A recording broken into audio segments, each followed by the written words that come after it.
체스의 모든 세계는 64개의 흑백 칸이 있는 체스판으로 이루어져 있습니다. 체스를 두기 위해 자리에 앉을 때는 각 플레이어의 왼쪽 아래 모서리에 어두운 칸이 오도록 체스판을 배치해야 합니다. 세로로 된 칸들은 A부터 H까지 알파벳으로 표시되어 있고 가로줄은 1부터 8까지 숫자로 매겨져 있습니다. 이렇게 하면 자신의 수를 기억하는 데 도움이 됩니다. 따라서 필요하다면 큰 실수를 했는지 되돌아볼 수 있습니다. 총 32개의 말이 있으며 각 진영에 16개씩 있습니다. 흰색 말로 플레이하는 경우 먼저 시작합니다.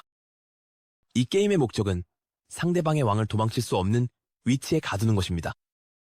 이것이 바로 체크메이트라고 불립니다. 네, 꽤 간단해 보이지만 먼저 왕에게 다가가야 합니다. 하지만 이 충직한 부하들이 쉽게 그렇게 하도록 내버려 두지 않을 것입니다. 그들은 자신의 왕을 지키고 당신의 왕을 공격하며 가능한 한 많은 당신의 말을 잡으려고 할 것입니다. 잡는다는 것은 상대방의 체스 말이 당신의 말이 있는 칸에 도착하는 것을 의미합니다. 그렇게 되면 당신의 말은 게임에서 제외됩니다. 끝입니다. 안녕히 가세요. 안녕하세요. 그러니 친구와 마주 앉아 뇌를 깨워보세요. 이제 팀을 알아볼 시간입니다. 그럼 폰부터 시작해봅시다. 앞줄에는 폰이 8개 있어서 게임 초반에 몇 개는 잃게 될 가능성이 높아요. 물론 한 번에 다 잃는 건 아니지만 누군가는 먼저 과감하게 도전해서 상대를 자극해야 하죠. 하지만 신중하게 생각하지 않고 희생시키지는 마세요. 폰은 길을 막는데 아주 유용할 수 있고 게임 후반에는 당신의 왕을 지키는 역할도 할 수 있습니다. 그리고 조각이 흩어지기 시작해도 너무 걱정하지 마세요. 당신도 많은 말을 잡게 될 거예요. 체스란 원래 그런 게임이니까요. 폰은 유일하게 뒤로 움직일 수 없는 말입니다. 폰은 한 번에 한 칸씩 앞으로만 움직일 수 있고 게임에서 처음 움직일 때는 2칸까지 나아갈 수 있어요. 하지만 폰 때문에 혼란스러워하지 마세요. 이 작은 녀석들도 잘만 활용하면 가장 강력한 말도 잡아낼 수 있습니다. 폰이 상대말을 잡을 때는 앞으로만 가는 것이 아니라 대각선으로 재치 있게 움직여서 잡게 됩니다. 게다가 만약 당신의 폰이 반대편 끝까지 도달하면 그 폰을 어떤 말로든 바꿀 수 있습니다. 하지만 거기까지 가는 게 쉽지는 않죠. 각 모서리에는 룩이 1개씩 자리하고 있습니다. 룩은 꽤 침착한 말이고 폰보다 훨씬 더 멀리 움직일 수 있습니다. 앞, 뒤, 옆으로 자유롭게 움직일 수 있지만 길을 막는 말이 있으면 움직일 수 없습니다.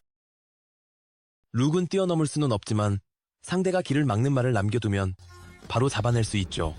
예전에는 이 말이 전차처럼 생겼었습니다. 이제 그 이유를 알겠죠?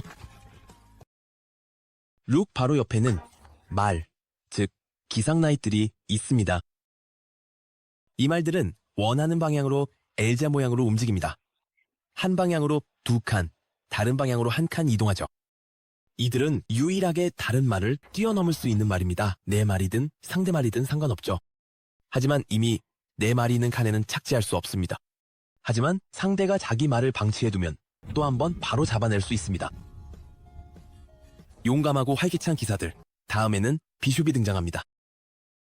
비숍은 퀸과 킹의 양옆에 서서 그들을 지키기 위해 무엇이든 할 준비가 되어 있습니다.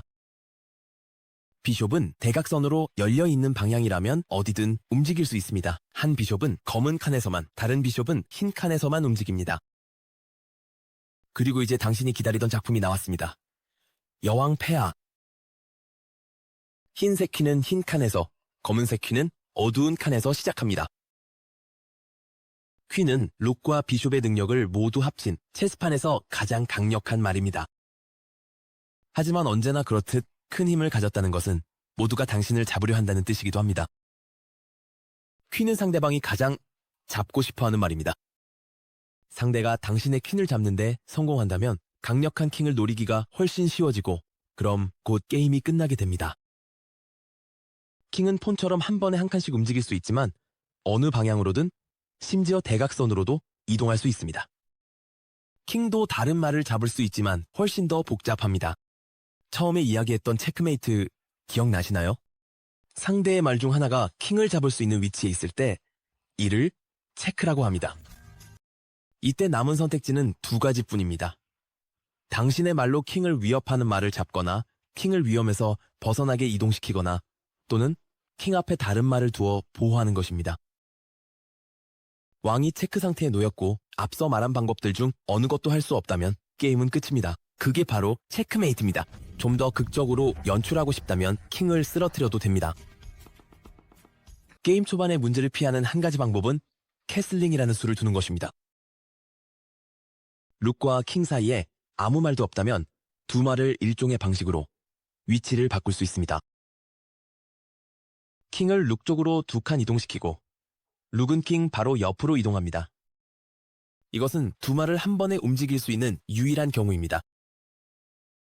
캐슬링은 왼쪽이나 오른쪽 어느 쪽으로도 할 수 있습니다.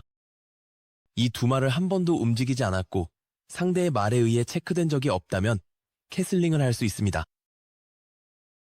스테이메이트는 드물게 발생하는 상황이지만 알아두면 좋습니다.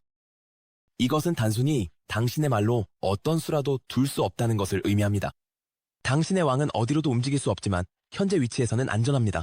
왕이 체크 상태에 있지 않습니다. 이런 상황이 발생하면 아무도 이기지 못하고 무승부가 선언되는 것과 같습니다. 몇 초 동안 시간을 내어 이런 상황이 어떤 모습일지 생각해보세요. 또 다른 무승부 상황은 게임이 무승부로 끝날 때입니다. 이것은 보통 당신과 상대방 모두 왕만 남아서 서로를 끝없이 쫓아다닐 때 발생합니다. 이제 새 게임을 시작할 때일지도 모릅니다. 하지만 만약 그 단계까지 갔다면 이제 더 이상 초보자는 아닐 거예요. 그리고 이제 모두가 기다려온 질문에 답해드리겠습니다.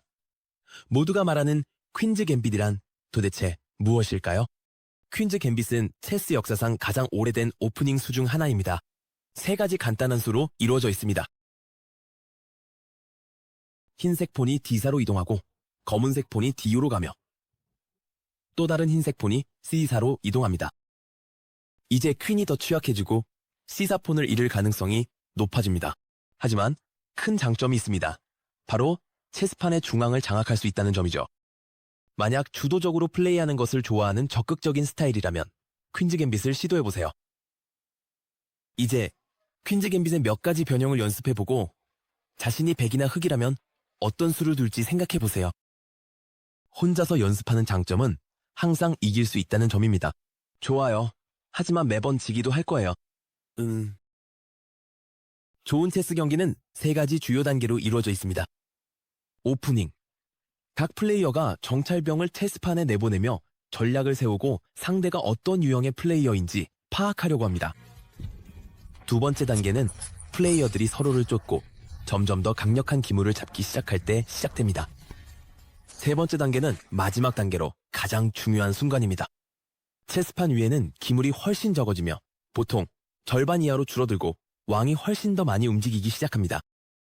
목표는 단순히 상대의 왕을 체크메이트하는 것뿐만 아니라 상대의 기물을 최대한 많이 잡아서 왕에게 가는 길을 최대한 명확하게 만드는 것입니다. 기물이 더 많이 움직일수록 그만큼 더 강력해집니다. 하지만 조심하세요. 실력 좋은 플레이어들은 당신이 빠질 수 있는 함정을 좋아합니다. 상대가 기물을 어딘가에 홀로 남겨둘 수도 있는데 당신이 퀸으로 그 기물을 잡으려 하면 상대는 웃으면서 당신의 퀸을 잡아버릴 수 있습니다. 이것이 바로 체스가 그렇게 인기 있고 또 도전적인 이유입니다. 승리로 가는 길을 계획해야 할 뿐만 아니라 상대방의 전략도 미리 예측하려고 노력해야 합니다. 정말 두뇌 좋은 운동이죠. 이제 친구를 초대해서 게임을 하며 배운 것을 보여줄 준비가 되셨나요? 좋아요.